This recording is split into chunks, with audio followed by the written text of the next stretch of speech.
ಎಲ್ಲರಿಗೂ ಔದಂಬರ ಕೊಟ್ರಿ. ನಮ್ಮ ದತ್ತ ಪಂಥದಲ್ಲಿ ಔದಂಬರ ವೃಕ್ಷಕ್ಕೆ ತುಂಬ ಮಹತ್ವ. ಮೆಡಿಕಲಿ ಆಕ್ಸಿಜನನ್ನು ರಿಲೀಸ್ ಮಾಡುವ ಮರ. ನಮ್ಮ ವಾಮನಾಚಾರ್ಯರು ಪೊಲ್ಯೂಷನ್ ಬೋರ್ಡಲ್ಲಿರ್ತ ನಾವು ಹೇಳ್ತಾ ಇದ್ವಿ, ಯಾವುದಾದ್ರು ಒಂದು ವೃಕ್ಷ 24 ಗಂಟೆ ಆಮ್ಲಜನಕವನ್ನೇ ತಗೊಂಡು ಆಮ್ಲಜನಕನ್ನೇ ಬಿಡುತ್ತೆ ಅಂದರೆ ಅದು ಹತ್ತಿ ಮರ. ಇನ್ನೊಂದು ಲಾಜಿಕಲ್ಲಿ ಅದರ ನೀರಿದೆಯಲ್ಲ, ಬೆಳಗ್ಗೆ ಮುಂಚೆ ಆ ಬೇರಿನ ನೀರು ಅಥವಾ ರೆಂಬೆ ನೀರು ಕಟ್ ಮಾಡಿದರೆ ಕಲೆಕ್ಟ್ ಆಗುತ್ತೆ.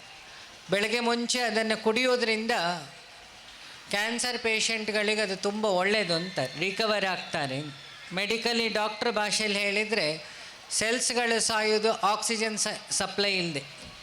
ಅದಕ್ಕೆ ಶಾಸ್ತ್ರದಲ್ಲಿ ಪ್ರಾಣಾಯಾಮ ಹೇಳ್ತೀನಿ, ಆ ಮರವೇ ಆಕ್ಸಿಜನ್. ಸೊ ಆದಷ್ಟು ರೋಟ್ರಿಯವರು ಔದಂಬರ ಗಿಡಗಳನ್ನು ಬೆಳೆಸಿ ಅಂತ ಒಂದು ರಿಕ್ವೆಸ್ಟು. ಗಿಡಗಳೆಲ್ಲ ನಾನು ಕಳಿಸ್ತೀನಿ. ಇನ್ನೂ ಹೇಳಬೇಕಂದ್ರೆ ನರಸಿಂಹನ ವಿಷವನ್ನು ತೆಗೆದಿದ್ದು ಲಕ್ಷ್ಮಿ ಆ ಹಣ್ಣಿಂದ. ಅವತ್ತು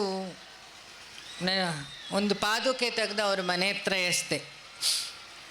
ಇವತ್ತು ಅವ್ರ ಮನೆಯಲ್ಲಿ ಪ್ರತಿ ವರ್ಷ ಒಂದು 1500 ಔದಂಬರ ತಾನಾಗಿ ಹುಟ್ಟುತ್ತೆ.